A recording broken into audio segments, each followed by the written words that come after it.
Good evening, and welcome to Naples United Church of Christ in Naples, Florida. My name is Sharon Harris-Ewing, and I have the privilege of serving this church as the assistant minister. I'm joined this evening by my two colleagues, the Reverend Dr. Dawson Taylor, senior minister, and the newest member of our clergy team, the Reverend Angela Wells-Bean, minister for congregational care. Angela started with us on September 20th, and she's already a valued contributor to this conversation. That is a criterion for joining the clergy team. It is. Thank you for letting me come back. I appreciate that. So before we begin tonight's discussion, I want to thank Brad and his production team for staying late in the day to do this with us and for all the work that it takes. And also Wendy Gayer, who helps get everything set up so it looks nice, and we appreciate all the effort that goes into it. And we appreciate our viewers and listeners. And if you miss Clergy Roundtable when it's aired on Wednesday evenings, 5 o'clock, you should know that it is also on YouTube, and you can go back and catch previous episodes. Do I say episodes? You can binge watch. You can binge Clergy watch. Roundtable. That's right. That's if you want to awesome. get the whole Yeah. book. If you have trouble sleeping, you too can binge Binge watch lots of books. Yeah, exactly. Do either of you want to say anything before we dive into tonight's chapter? I mean, anything about anything, or just No, I think We're good. All right. We're good. All Thank you right. for hosting us tonight. Oh, Sharon, that's for fine. facilitating our conversation. I was Well, like this- hosting. I don't see food. Facilitating. This is the fourth Sorry, I'm week in our 7-week series of discussions about the book Searching for Sundays, Loving, Leaving, and Finding the Church by Rachel Held Evans. As has been said many times by us and others, it's a very accessible, fun to read, and thought-provoking book. It's not required, but we hope that you are reading along with us, and we know that you will get a lot out of the book. Searching for Sunday is structured around 7 sacraments. We have talked about baptism, confession, and holy orders. So tonight, the discussion is about communion. There are 6 sections in this part, and I'll do my best to get us through as much as we can. The first section is called Bread and begins with familiar words from the Lord's Prayer. Give us this day our daily bread. Using a number of biblical references, Rachel then offers this whole narrative about the origin of bread, from plowing the soil, planting the seeds, which fall into different kinds of soil, harvesting the wheat, grinding it into flour, kneading it, all the way to the Last Supper, where Jesus, whom she calls the teacher, gives thanks, breaks the bread, and says, "This is my body given for you." Then, as we all know the story, Jesus was arrested, crucified, and seen alive when the disciples recognized him again in the breaking of the bread. She has several quotes, including Jesus saying, "I am the bread of life. Whoever comes to me will never go hungry." So, what images, what thoughts or feelings does this narrative evoke? What does it mean to you, this reference that Jesus is the bread of life, or the bread that came down from heaven? For me, and Rachel says this, that it reminds me that God is present in the stuff of everyday life. And I think sometimes we run the risk of relegating God to only being present in very special moments, like, milestone moments like weddings or baptisms or that kind of thing, or very hard moments like death and grief. And we forget all those times in the middle when God is there, and imagine if we had the presence of mind, when we were eating a English muffin in the morning, to remember that, Jesus is present with us there in that moment, or when we're eating a sandwich at lunch, or when you're eating an Italian dinner with that side of delicious bread, that Christ is there. And it, as Rachel says, brings Christ into the ordinary, which I find very helpful in reconnecting me with him in the day-to-day moments of our lives. Yeah, I had two thoughts. One was actually very similar to yours, Angela, about I had a colleague that I worked with once who talked about how we very rarely we don't remember every meal that we have, but it's every meal that we've had has sustained us in our life. And so, very similar to what you're saying, that it's not the special meals, the birthday meals, or the nice restaurant. I mean, it's every meal that we have has sustained us. And I think it's that way with our relationship with God. It's the everyday and the ordinary that our relationship with God keeps us sustained. And it's not the mountaintops always, but those are the moments we remember, but that's not always what keeps us sustained. The other thing that makes me think about is I think about my father and my sister, who are both gluten intolerant. And especially my dad, I remember him talking about once that was diagnosed for him, how the smallest amount of bread, so a communion wafer, a bread, bread used for communion, is harmful to him.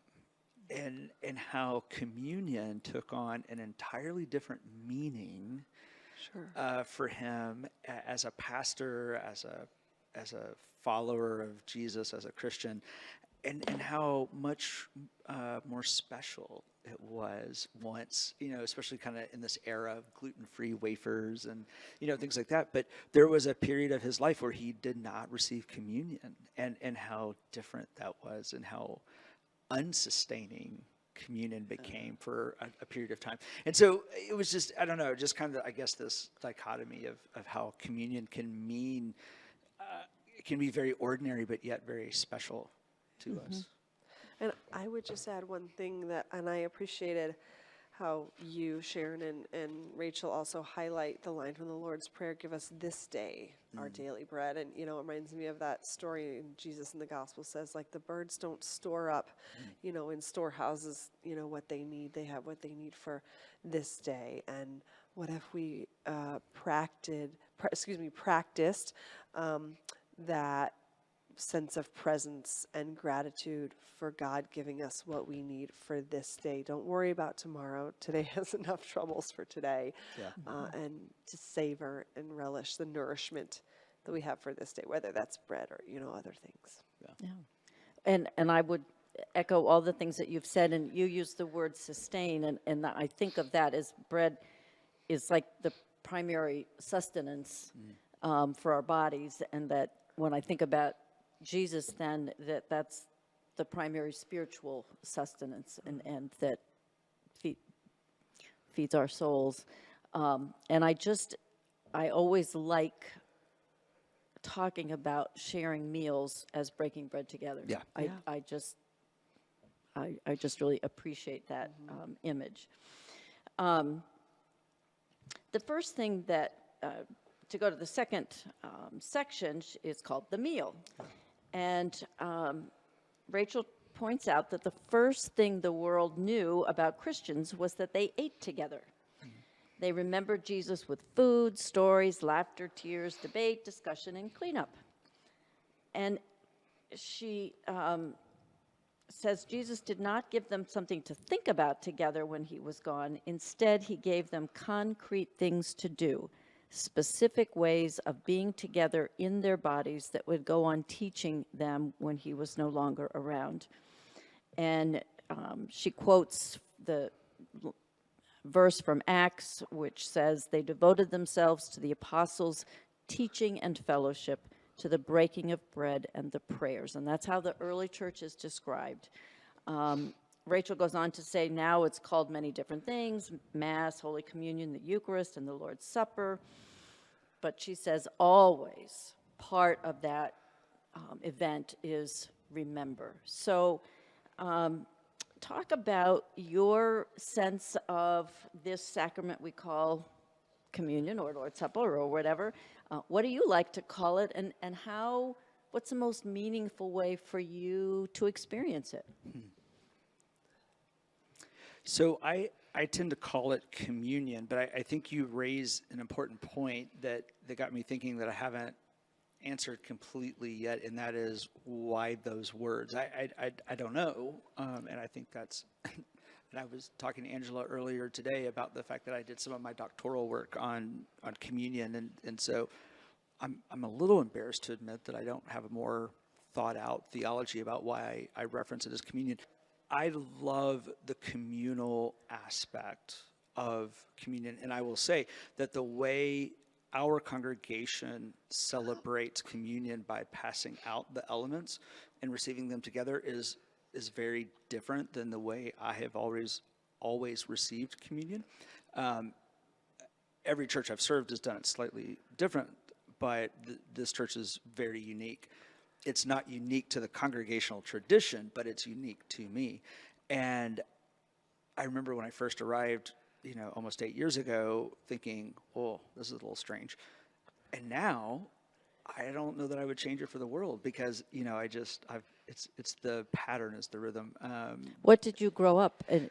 Yeah, Your so Methodist as tradition? Methodists, you come to the table, and so you kneel at a kneeler. Typically often it's a clergy person and a lay person come along and serve you. In my previous church, before this church, we actually people came and we gave them the elements together, the bread and the juice together, actually in a very what many Catholics would recognize. And there's some interesting background to why that was in that context. But and so I love watching the fact that we receive those elements together, and to me it is kind of like the great feast, having the meal together.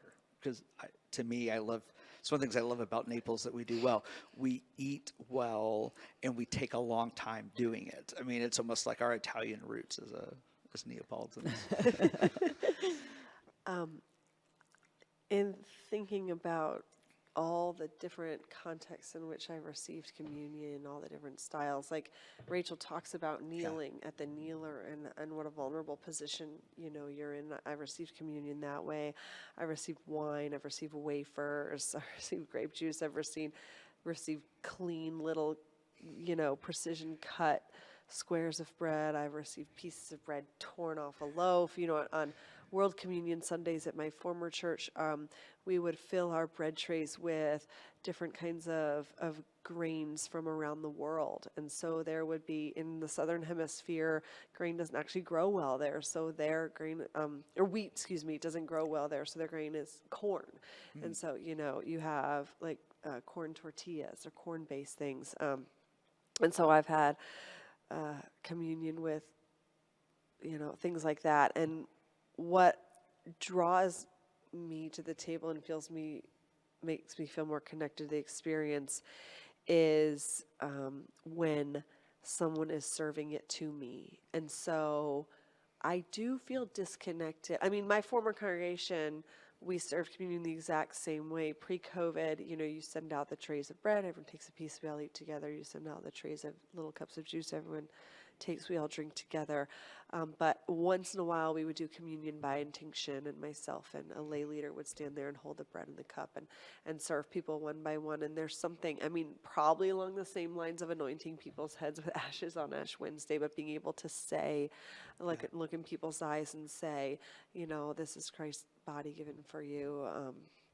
This is Christ's blood, or this is the cup of the new covenant, whatever language you want to use. There's just an intimacy there. And in fact, kind of what I love the most is when I've done communion in the round, and it's got to be in a very small group of people, and there's like one loaf and one cup, and you hold it and share communion with the person next to you, and they receive it, and then they hold it for you, and you take it, and then they pass to the next person. So everyone has an opportunity to receive communion and share communion with someone, so everyone gets to partake in both aspects of that ritual, because there's something powerful in offering it and in receiving it.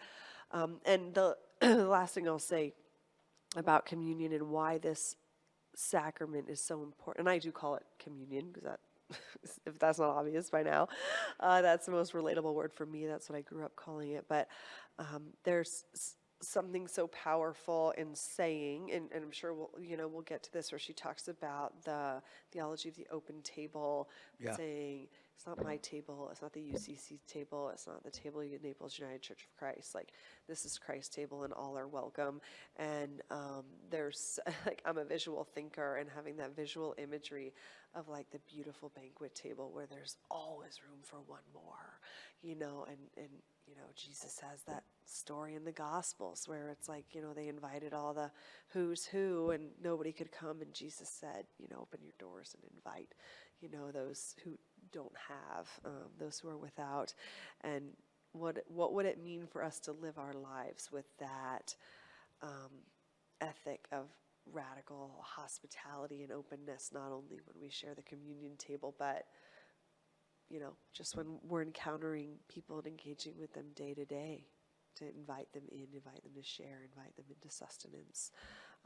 Because that sustenance is mutually sustaining. Like, even when you're sharing a meal with someone, it's nourishing you as well. So, and one more thing I'll say, and then I'll stop, is that also something you both might not know about me is that I do love to cook.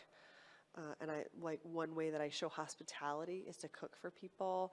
I love having people over prior to children, prior to COVID. I used to have people over, and that's one way of showing my love for folks, is cooking for them.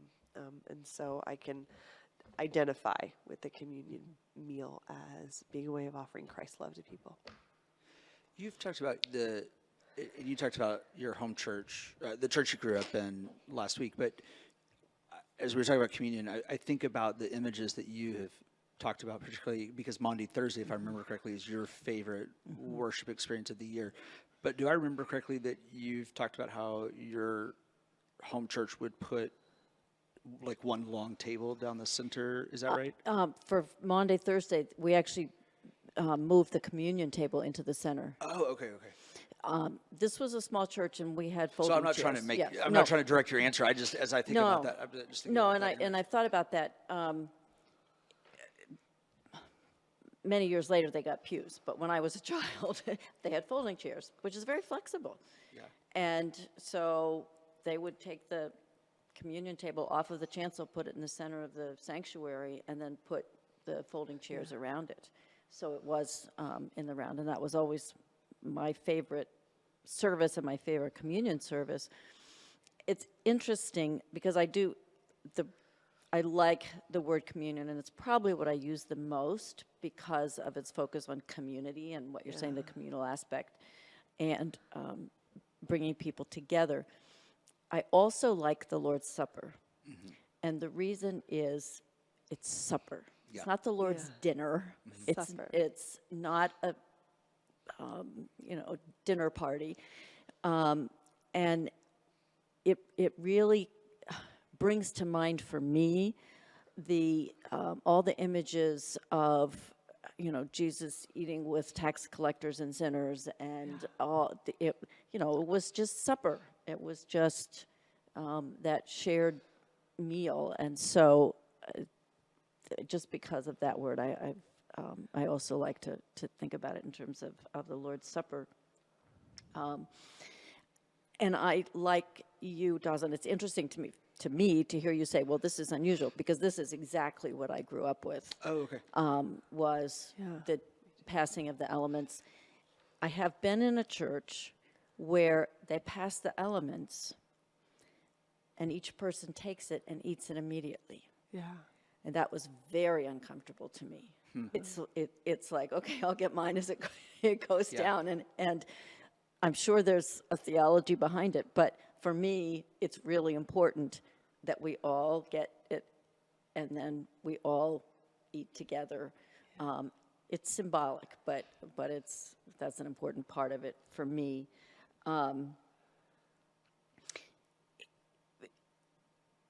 The other thing she points out is this whole concept of remembrance and this focus on we remember. What thoughts does that evoke for you? Or, I mean, that sense of how is this about memory?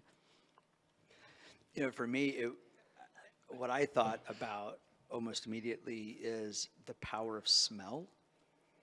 Because for me, so often at a good meal, it's rich in smells, and and really, our tastes are really actually about what your body is smelling as you eat something, and how I can smell something and be instantaneously transported to a place or a time.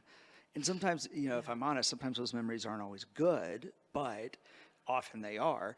And so, as I think about remembrance, I can think about some of those really significant meals with people that I love, people that I have loved, and who are either I'm disconnected from for one reason or another now, or and so I just think about, what some of those smells, have meant, and sometimes it's restaurants, sometimes it's eating in people's homes, it's family meals, different things like that. So that's for me what it was. Yeah, the question of remember, it just brings me back to envisioning Jesus in the upper room with those people, the disciples, and probably more followers than just those 12. I'm sure, some of the Marys were there as well. And an intimate gathering where they're eating dinner together. Did Jesus know he was, he presumably knew he was going to be crucified, but did he know it was going to happen the very next day? Did he know that that was his last meal with them? He knew his death was imminent, and he didn't say, after I'm gone, I want you to worship me. He didn't say, he didn't give him a to-do list, trying to wrap up loose ends kind of thing that many people do when they've been given, a terminal diagnosis, and say, what do I have to do before I die, if you will.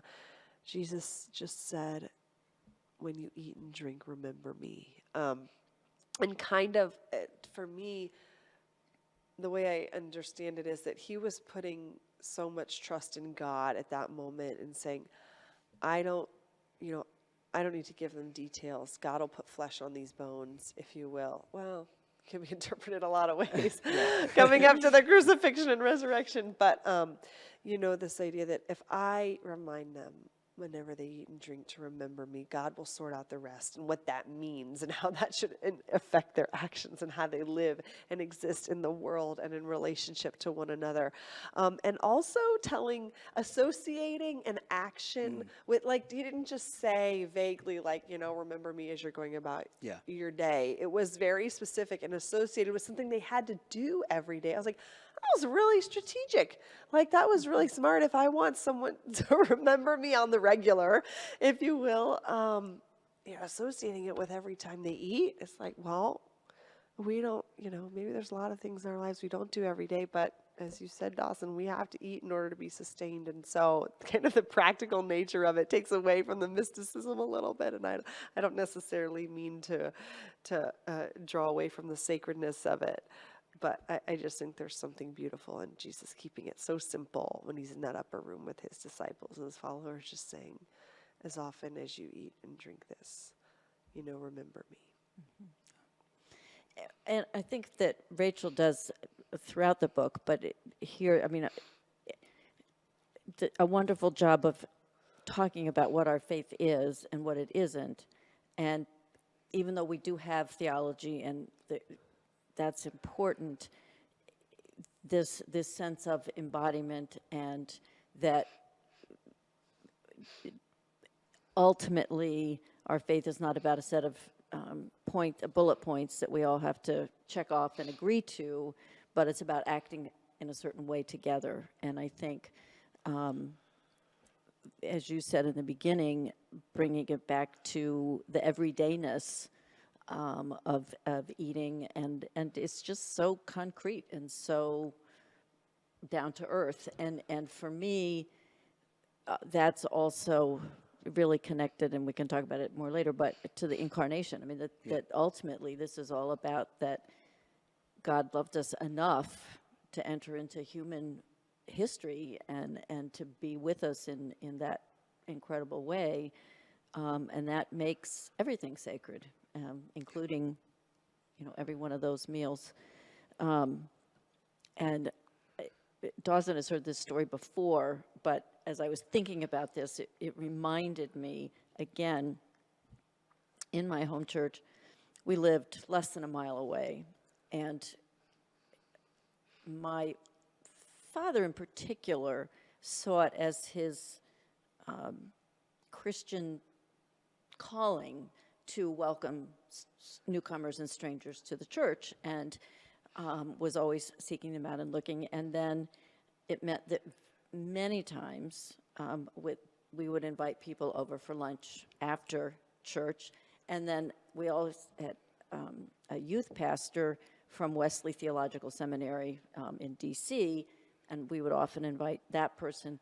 And because my mother grew up with a mother who spent all of Sunday baking a big meal, my mother said, I will never do that. We're not going to put hours and hours of the day into making a meal. So we had peanut butter and jelly. So we were the people who would invite people for lunch and give them peanut butter and jelly. And so we were known as the peanut butter and jelly Harrises. But it's a meal. It's a nourishing. meal. And it's that there's a simplicity in that, right? Oh, Like, absolutely. And I mean, there's a hospitality that there are many people who I'm sure came into the church because of that kind of hospitality. I would say the hospitality part of that. Yeah. The next section is called Methodist Dance Party. And Rachel talks about she did a lot of traveling across the country, speaking at colleges, churches, and conferences, eating all different kinds of food. I mean, it makes you hungry to read all the things that she was eating. And she says, food is the language of care. Or she quotes another Shauna Nyquist. Food is the language of care, the thing we do when traditional language fails. So talk about food in the church.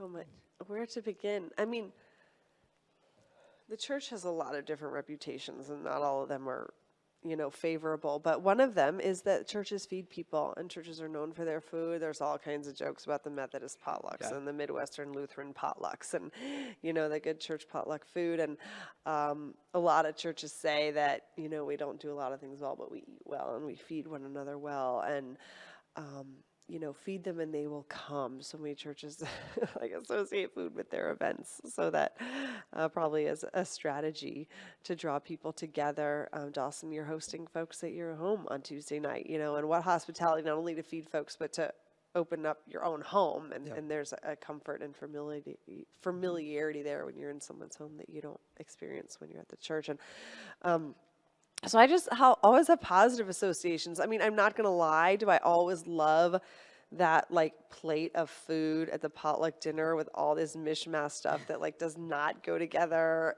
the flavor profiles, do not complement one another, and it does not necessarily sit well in my stomach. Do I always love that? No, but when you think about the time and attention and care that each person put into making their dish, and there's a reason they chose that dish. Is it a favorite? Is it, for whatever reason, they wanted the congregation to experience that. And so there's just a profound and deep appreciation there. And, the restaurants and meals are lovely and nourishing. They are. And, catered events are all well and good, and can involve delicious food, but there's just something so warm and loving about home cooked food. I mean, Southern home cooking, right? Or there's so many restaurants that have taglines that it's it's like your home cooked food, and the comfort there, and how the church can offer that to people, especially to people who might not have someone cooking for them at home, or maybe they're the one that's always cooking at home, and so to be cooked for and to receive that nourishment and that hospitality, to kind of flip the script a little bit. So there's so many different roles that food can play. And again, bringing in the pandemic, I wonder about, when we're going to bring dining back together, because that's something that's kind of foreboding now, because it doesn't seem safe. And then you have all, people's dietary concerns. You've got the folks who are gluten intolerant. You've got the vegetarians. You've got the vegans. You've got the this, the that. In my former church, we tried to have interfaith events with food, and oh my goodness, you try to make it halal and kosher, and eventually it's like, okay, well, it really kind of narrows down what we can all enjoy together, being respectful of everybody's dietary restrictions. And so, like, food can also be cumbersome and inconvenient, and sharing food together can also be awkward, but there's deepening in relationship there, even when you're kind of working out, The differences, those yeah. inconveniences. Yeah, for me, when I was thinking about this, I was thinking about, to me, what food ultimately represents is ultimately about hospitality. Yeah. And it is about, I think with everything that Angela just said, is that you really ultimately, it boils down to, there is a different level of hospitality of having someone in your home and entertaining them, welcoming them, versus having them to a restaurant or a club or, things like that. And I love all those things, and I do all those things. But that's something that that we strive for on our staff team, and when we bring someone new on our staff, or things like that, or when we're entertaining someone who's candidating for a clergy position, is how do we welcome them and make them feel welcomed in a way that is hospitable? Because I don't know, it feels like in our culture today that moves so quickly, is moving so fast, especially families with young children, things like that. I think it's an increasingly lost art, and hospitality is an ancient Christian tradition. And so I think if the modern church can find ways to reclaim it, I think that's something that we can corner the market on again. And I think that's something that, I think it's something that Naples United Church Christ does well, and that we can continue to do well. And I certainly grew up with potluck suppers, and because the church was my extended family, it was like family dinner. Right. I mean, that's what it was. But I was thinking, as you were talking, Dawson, about when we will get back to the wonderful tradition of this church of newcomers' dinners. Yeah. Because for the first 24 months? I think that's right, yeah. After you join, there are monthly newcomer dinners. And I can remember pre-COVID, sometimes there were 40 people, 50 people, and then sometimes in the summer there were 10. But the thing that always amazed me, it's the only potluck scheme I've ever been to where you don't sign up for what you're going to bring. Yeah. You just bring whatever, and it's like the It always works fishes. out. It always works out. I was going to say, I've seen it not work out, so to speak, one time. Why did everybody bring dessert or something? Yeah, Well, that's actually, I don't know, that's I was fine going by to say, me. to me, that's like a dream come true. But it was, everyone ended up either bringing an appetizer or dessert. And some people are like, oh, this is awful. And I was like, I think it's kind of wonderful. But, to each their own. But I agree with you. I think it's the most miraculous thing, I swear. People are always worried. I'm like, trust me, it just works out. It's magic. I don't understand it, but it just It's the Holy Spirit. Yeah, I was going to say, I'm like, Well, Rachel then goes on in talking about speaking to this United Methodist Youth Conference and 500 junior high and senior high students, and she says those were the most intimidating, speaking engagements she had. But at the end of this particular one, she was one of several people standing at the front of the room administering the elements of communion. And she said, as she tore a piece of bread and handed it to a young person, she said, "This is Christ's body broken for you." And then this is her quote: "I said it more than 300 times until at last I believed it. This wasn't about me at all. I could only proclaim the great mystery of faith, that Christ has died, Christ has risen, and Christ will come again." And then she said something interesting. That's why it's so important for pastors to serve communion. It's important because it steals the show. It shoves you and your ego and your expectations out of the way so Jesus can do his thing.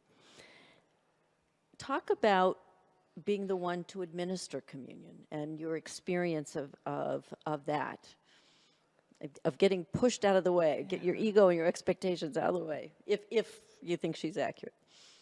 Yeah, I think she's completely spot on because it hits all of my buttons. As both of you know, even probably 3 weeks into this now, 4 weeks, that I'm all about worship planning and ensuring that we all know who's on first and et cetera. But I worked with a colleague once who talked about how in communion you just need to get out of the way. And I think about that a lot. I don't typically script my parts of communion, in part because my previous church did it every week, so I've got plenty of material to draw from. But it is sometimes for me, it is about getting out of the way, which I think when you're a pastor and you preach as much as I do and you lead worship as much as we do, I think that's an important lesson. And so I find the experience of communion humbling, awe-inspiring every time. It's never lost on me, never. Yeah, I'm of many thoughts, and I'll table one that I want to come back to in a minute. But what I've learned from talking with parishioners is it seems like there are people in two camps. There are people who make sure they get to church on the first Sunday of the month because they want communion. And there are people who avoid church on the first Sunday of the month because the service is going to be too long because we've added communion to the liturgy. And it's just, everyone seems to have an opinion about it, whether it makes the service too long and it's inconvenient and, I'm going to stay away, or I got to be there for it. And of course, I'm a pastor, so I'm in the camp of I got to be there for it. And I do enjoy that visceral act of breaking the bread or pouring the cup. I used to worry so much about those words of institution that I was going to get them wrong. And, early in my years of ministry when I was like new and young at this, now I'm old and seasoned. Seasoned, not old. I did fumble the words. Yeah. And I tripped over them sometimes. And there is an art to presiding over communion in a seamless way. And pastors who do it well make it look effortless. And new pastors are kind of bumbling along in a little bit of a clumsy way. And I realized it didn't matter. Church didn't care because it's like Jesus is on display. He is shining.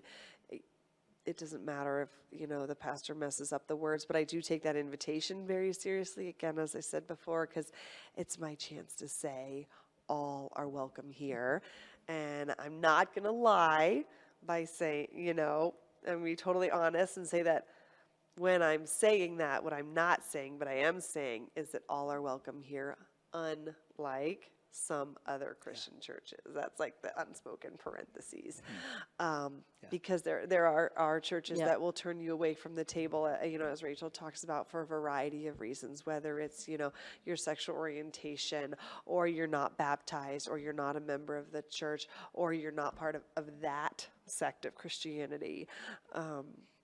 And so I just think there's something so beautiful, and I'll admit I'm probably a little too prideful about being able to say all are welcome here, and we are not going to turn anyone away. All you have to do is be hungry. And the next thing I'll say, because I think it's an important note, but it's a little bit of a tangent, is that a few years ago I was having a pastoral care conversation with a woman who was strategizing to exit a very violent relationship. And she was a survivor of domestic abuse. And I met with her like on a Monday or Tuesday after Communion Sunday. And she said, "Please don't ever say that Christ's body is broken for me. Ever." And I was like, "Why?" And she said, "My body has been broken too many times for somebody else as a survivor of domestic violence." And so I asked her, I said, "Is there different language I could use that wouldn't be so traumatizing for you?" And she said, "You can say this is Christ's body given for me, because she said the word given doesn't invoke the violence that broken invokes. And I know that violent word broken is powerful for people who believe that Jesus did die on and suffer and die on the cross for their sins, and they want to hear that word broken for that reason. But for her, it was equally powerful in a negative and traumatizing way. We don't want to associate communion with trauma. So I carry that with me, and now I'll always say, this is Christ's body given for you. I'm always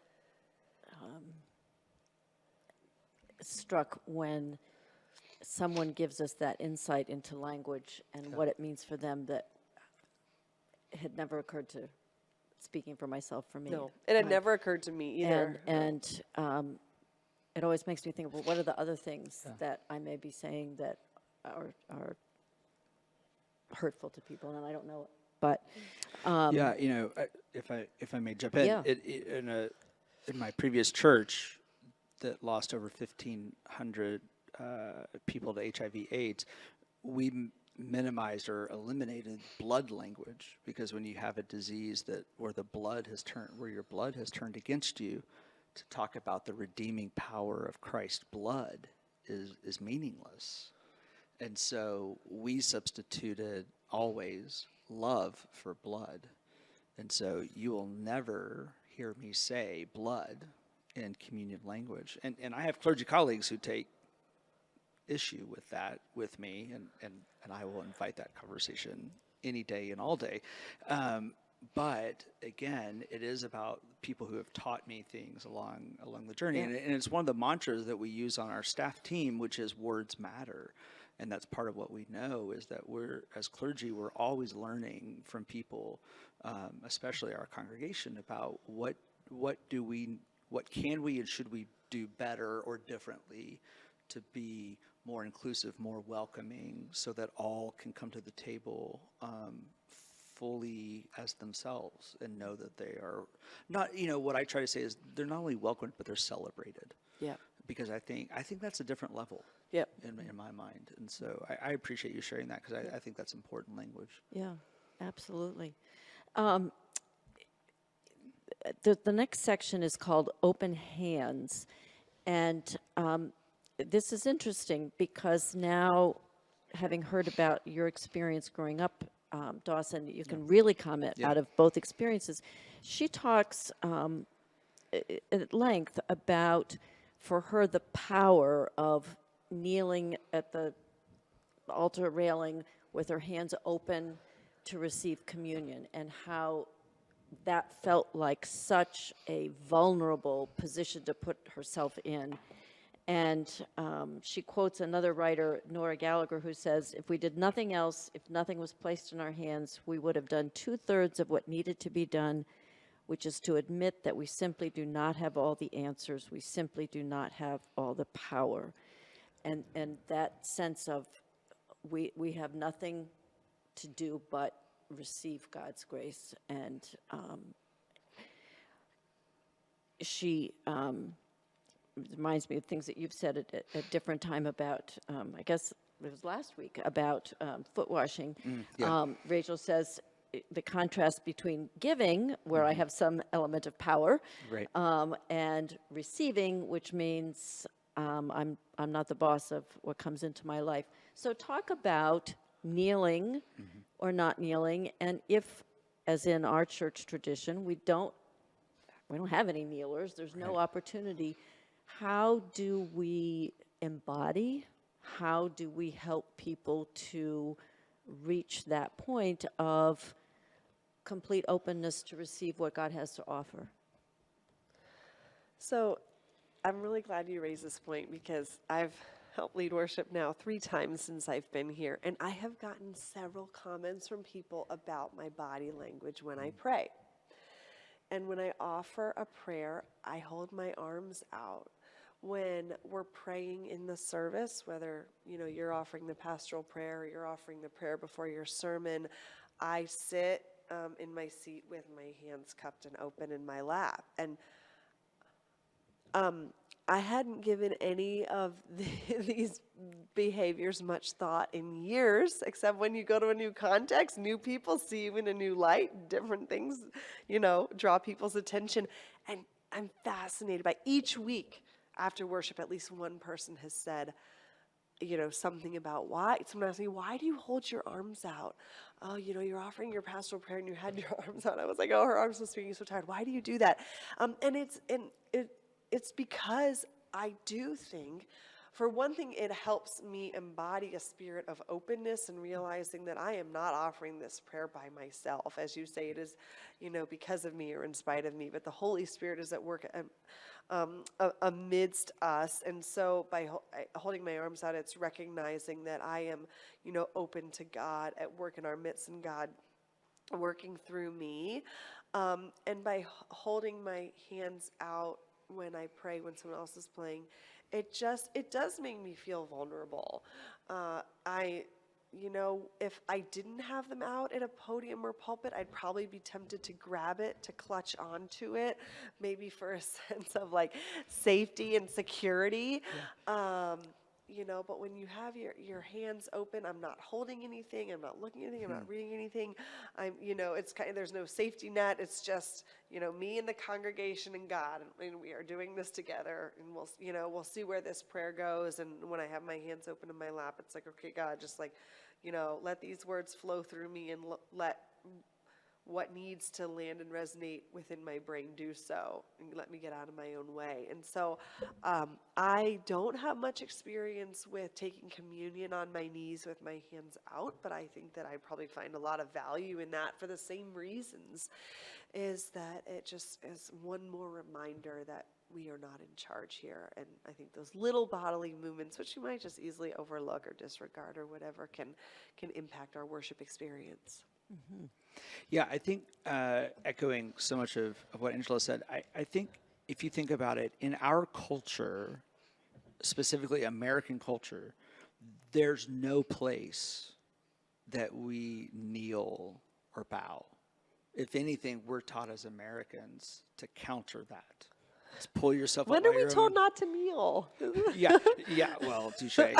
I could really get in trouble if I keep going. But, it's pull yourself up by your own bootstraps, yes. And so for intentional time to kneel and to recognize that it's not about us and it is about receiving that, there is something powerful. I really didn't mean to wander into that territory.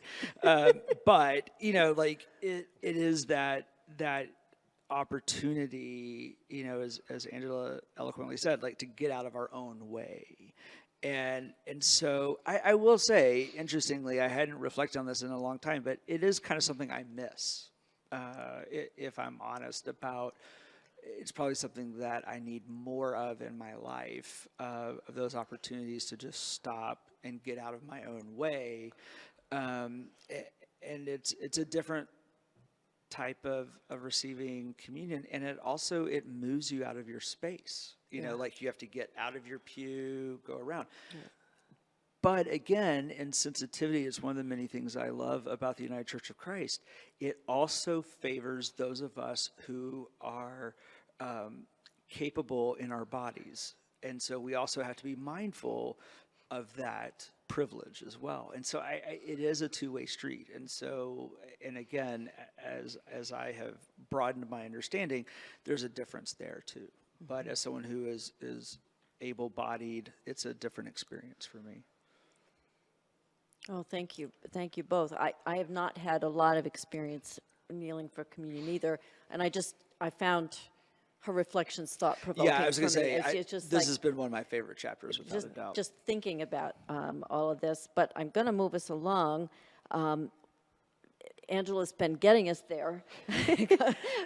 Teasing. No, that's all right. The next section is called Open Table, and she really focuses on the fact that Jesus' table was open and ours should be too. God's kingdom is like a bunch of outcasts and oddballs gathered at a table, not because they are rich or worthy or good, but because they are hungry, because they said yes. And there's always room for more. So Angela's already affirmed how important it is that we say all are welcome. And I think that is certainly the stance of this church. Are there ways that we can communicate that even better than we do? And perhaps just because we learn from them, are there negative experiences that you've had, or that maybe, again, that people have shared where they've been left out somewhere, and, you know, we can learn from that as well? You have not lived until you've gone to a Catholic Mass with Deb Kaiser Cross, our former Minister for Congregational Care. She and I attended a memorial Mass for a church member's brother-in-law at a unnamed Catholic church in our community. And it was interesting because, you know, Deb grew up Catholic, and I've gone to a handful of Catholic Masses. But when communion was offered, and it was so very clear, as is pointed out in the writing about who's not to be included. I mean, Deb's hand goes around the pew and turns about as red as your shirt, because she's just gripping because she's so angry about the exclusion. And so I think about that, and because I can get equally frustrated, and I was struck by what you said earlier, Angela, that there is probably a little too much pride when I talk about an open table, because I think about places that are not open. Yeah. And so, yeah, I've had experiences, countless experiences, every time I've gone to a Catholic Mass, and I don't necessarily mean to call that out, but it is the fact of every time I've gone to a Catholic Mass, they have explained about who's not welcomed. And I just have to say, I don't know if your NGLI class has been to Sarah Miles Church. Yes. I was going to say, yes. We might. In San Francisco. Yeah, yes. we might have even been on that trip together. Yes. But they, after receiving communion, they dance around the communion table. And it is a powerful, slightly awkward, but powerful experience to dance in a community around the sanctuary, because there's such joy in receiving communion at a truly open table as well. It's really cool to be there. And I like the phrase Rachel uses, border patrol Christianity. And a resurgence of that. And I have attended Catholic Masses where it was made explicit that, you know, if you weren't baptized in the Catholic Church, you weren't invited to partake in communion. And this is probably saying something about me, but I did it anyway. Me too. I do it to rebel. I took communion. I'm like, if this is Christ's body and blood, no living soul can keep me from that. And it's also kind of like my personality that it's like, try to tell me I can't do something. Exactly. Yeah, exactly. That's my thing. I'm like, bring it on. You know, and so I don't know. Did receiving communion kind of subversively affect my partaking of the elements one way or the other? I haven't reflected enough to be able to draw any kind of really deep and meaningful conclusion. But I appreciate how she said, I didn't know this. The word companion, is Latin for with, and panis is bread. So panis, companion with bread. I thought that was really powerful, and maybe a companion is someone we dine with. Yeah. You know, and how does that help us rethink companionship in the church? And was that make everyone we partake of communion with at the Lord's Supper our companions? And so, anyway, yeah, that's kind of where my head is at. Well, I want to offer some examples that are less dramatic than the Catholic Church with its list of, you know, who can and cannot, because as Dawson knows, and Angela's probably figured out, I've only been a UCC pastor for, well, not quite 3 years. I was going to say just after you arrived.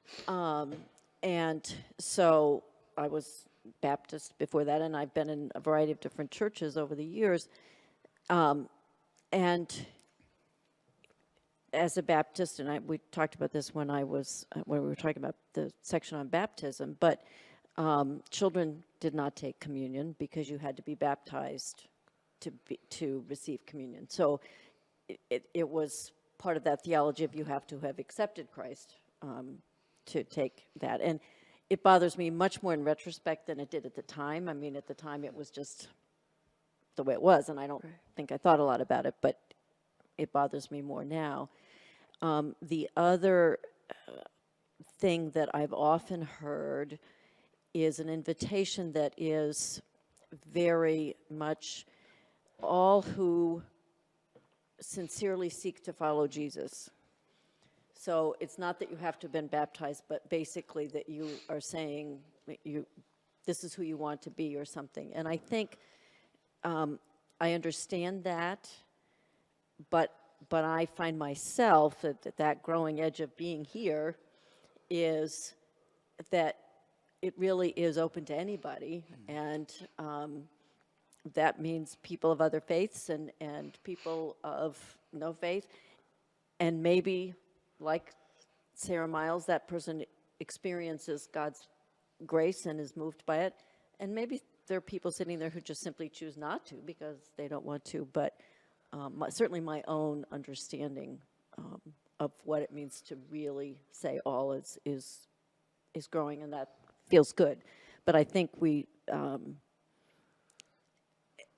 in many churches, we just don't think about the language that we use and how it kind of says everybody but a few, who might not feel as open. I don't have time to get through everything, but I just want to highlight, Rachel quotes Bishop Curry talking about communion is a sacrament of unity that overcomes even the deepest estrangements between human beings. The table reminds us that as brothers and sisters adopted into God's family and invited to God's banquet, we're stuck with each other. We're family. We might as well make peace. The table teaches us that faith isn't about being right or good or in agreement. Faith is about feeding and being fed. So I'm curious what, for our church or for the Christian church, how we might use that theology of the sacrament of communion. Do we hold communion services to focus on unity, or how that was a new, it doesn't sound radical, but it was a new way of thinking about it for me. When I was in college, I served on an ecumenical college ministry national board, and the most complicated worship service we ever attempted to plan was an ecumenical communion service. And so I was struck by this part of the chapter because I kept thinking, I still, all these years later, think to myself, we barely pulled it off. Because trying to, like you were talking about some of the things that you did in your previous congregation, trying to get everyone at the table, so to speak, it feels next to impossible. So I think that's a growing edge for all of us, both locally and globally and everything in between. Yeah, I think this is a really nice sentiment from Bishop Curry, but I would have to ask the question of, folks from marginalized communities like LGBTQ folks. How do you feel sitting at the communion table next to someone who doesn't want you there? So it's well and good for the host, even though Christ is the host, for the pastor to say, all are welcome here, like, we're family, let's make peace, or the person in who has the power in that dynamic to say that. But what about the person who's marginalized, or the person who isn't baptized, or the person who, because of their demographic or identity or whatever barrier we've choose to put up this time, isn't welcomed at the table by the person sitting next to them? How does that feel to that person? And I think that you kind of have to go to the most excluded person and ask them, how can we make this extravagantly inclusive for you? Because if you're welcomed and you feel comfortable here, then that means kind of everybody else will be included as well. So I think it's a great sentiment. I absolutely think it's a growing edge. It's much, much easier said than done. And I can 100% see why planning a Christian communion service with people of different Christian backgrounds would be, next to impossible. So we got a lot of work to do. It's been 2,000 years, but we still got a lot of work to do. But We're working on we'll it. still work on it. Yeah. Well, and our time has drawn to a close, so I would like to end this evening with a prayer written by Ann Weems in her book, Searching for Shalom. She does wonderful worship resources. And I found this called Bread and Wine. So we will end with this. Ordinary bread made by ordinary people is holy when we take and eat and remember. Ordinary grapes taken by ordinary people made into ordinary wine is holy when we hold it to our lips and drink and remember. This bread, remember Christ's body was given for us. This wine, remember Christ's blood was poured out for us. Bread and wine, from ordinary to holy. Remember. Amen. Amen. Thank you. Thank you for joining us this evening. We hope you will come back next week for session 5 of Searching for Sundays. Thank you all, and good night.